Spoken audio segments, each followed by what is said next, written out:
great pleasure to introduce a colleague of mine who we talked the other day about mentors, and you know, we all need them, and certainly I have my share of mentors that help me grow and develop as an individual, and one I've introduced already as Professor Kate Curtis, but the next one, it's my great pleasure, who's a great mentor for me, is Professor Julie Considine. And she's here for the session to design our future. So get ready to turn on your phones, get ready to have the app. Professor Considine is from Deakin University in Eastern Health in Victoria, one of the largest services down there, and she's recognised as and has held clinical education and research roles in emergency nursing over the last 2 decades. Sadly, not 39 years there, Julie. An internationally recognised leader in research and education in emergency care. She has over 120 publications, has attracted nearly $5 million in grant funding. She's supervised numerous PhDs, Masters and Bachelor Honours students. She's a founding fellow member of SENA, and in 2013 was awarded the Julie Falcone Medal of Leadership, which is a fantastic award. She's a deputy editor of the Australasian Emergency Nursing Journal, which I'd encourage you all to be reviewing for, and represents the College of Emergency Nursing on the Australian Research Council. It's my great pleasure to bring to the podium Professor Julie Considine.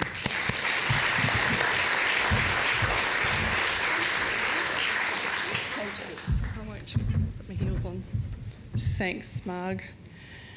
So this session's about designing our future, and you would have had some emails and things in the last few months, and I just want to give you some background to what we're trying to achieve and hopefully get you engaged in participating as we move this forward.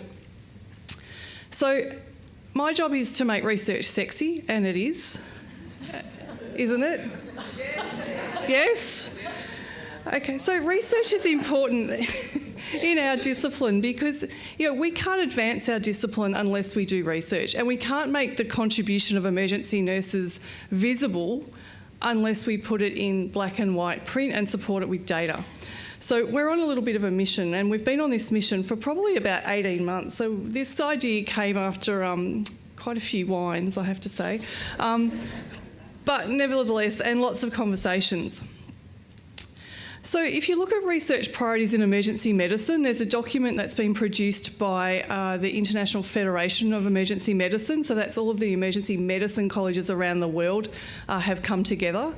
And they talk about emergency department care being pretty hard to do randomised controlled trials in, and it is, that we need creative and alternative solutions, that there's value in doing qualitative studies as well as quantitative studies, which just about floored me when I read that in an emergency medicine document, but anyway, nevertheless. And they talked about this urgent need to agree on outcome measures for a whole range of things to determine cost effectiveness, patient-reported outcomes, how we deliver services, and put that into some meaningful way to translate that into clinical practice. When you look at research priorities in emergency care, there are a couple of papers in emergency medicine. There's a couple of Australian ones, one out of Australia and New Zealand around paediatric emergency medicine. There's a couple of studies, published studies around the research priorities in paramedicine and pre-hospital care. And when you look for the research priorities in emergency nursing, there are no published papers in that space. None. None from the UK, none from the USA, and none from Australia. So we are going to lead the world in this space. So some of you would have completed the survey that we sent to you before coming to the conference. Put your hands up if you did that for us. Oh, thank you so much. This is what you told us. So what we're aiming to do in phase 1 is the survey that you've just done. So I'll share some of those results. And then moving forward, what we want to do is rate the research priorities in order of importance, with the end point being maybe 10 to 20 research priorities that we as a collective emergency nursing community think are the most important for our discipline. So we had 385 respondents to that survey. 228 were complete. The median age of our respondents was 38, so we're young and gorgeous.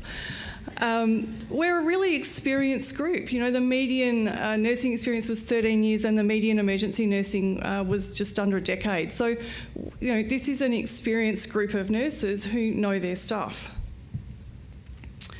When we looked at the roles, lots of clinical nurses, but also a really broad section of nurses in management roles, education roles, research roles, academics, nurse practitioners. So that's really nice to have such a good cross-section, and even some enrolled nurses, which is fantastic. When we looked, because we asked you to tick what qualifications you held, we're really smart. So we're young, funky and clever.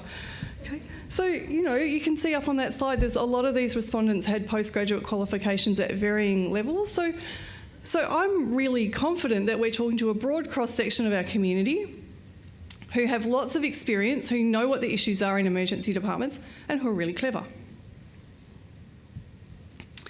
And this is a summary of the themes. So we had 560, I think it was, challenges. So we asked you to give us your top 3 challenges in your clinical practice. And so I had to do qualitative analysis. My God, I survived it.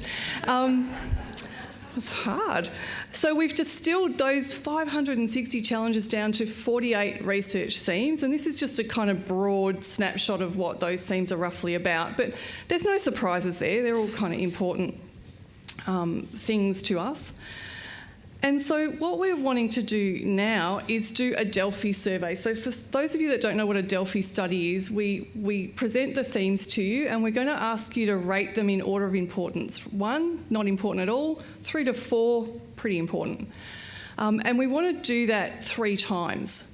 So the idea is that we're going to launch that now, today.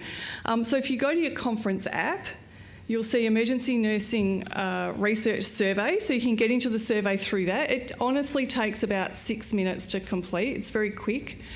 What we're going to ask you to do, though, is put in a unique identifier. So the day of your birthday, the day and the month, and the last 2 letters of your surname, because we need to work out who's done all 3 surveys and who's dropped off after survey 1 and survey 2. So we won't know who you are, but we'll use that to match up the surveys. Once we've got these ratings, then we're going to do something called a content validity index, which is a way of working out agreement, and the research priority themes that have a low CVI score will drop off. So the next 2 surveys that you get will be much shorter than the one that we're going to launch today, because we'll drop off those themes that people have gone, yeah, that's not that important to me. The other thing is, in today's survey, there's some demographic stuff that we'll collect, but we won't need to do that in the other 2 surveys. So the other 2 surveys will honestly take you probably 2 or 3 minutes, but this survey will take a little bit longer. So to get on board, you can use the app. Anna, I think, was going to send out an email as well with the link, or you can just type that link into your browser. And what we'd really like to do is get this first survey done by the end of the conference. So I'm setting you a mission. And I guess the thing about doing this is once we have that core set of research priorities, it would be really useful for SENA in terms of shaping our research subcommittee, our scholarships and grants programs, and really trying to target some of our activities to what you tell us are the important priorities for you. So we'll be thrilled if we can get most people to do the survey in the next couple of days. Has anyone got any questions before I launch off? Oh, we've got a prize for the first person finish. So you're welcome to do the survey right now, and you'll get a prize from the lovely Kate Curtis. So, sorry? What's the code to put it in? Not that code, but my identifier. Oh, so your birthday, just the day and the month. So 4 digits. So my birthday's the 21st of February, okay? So 2102, and then the last 2 letters of your surname. So mine would be 2102NE. And it really is just to track our, attrition rates, but there hopefully won't be any because you'll be all so enthusiastic. You'll do all 2 or 3 rounds for us. So thanks for your participation. Design your future, and Kate will have a prize. So yell out when you finish. I'll just leave the link up. Yeah.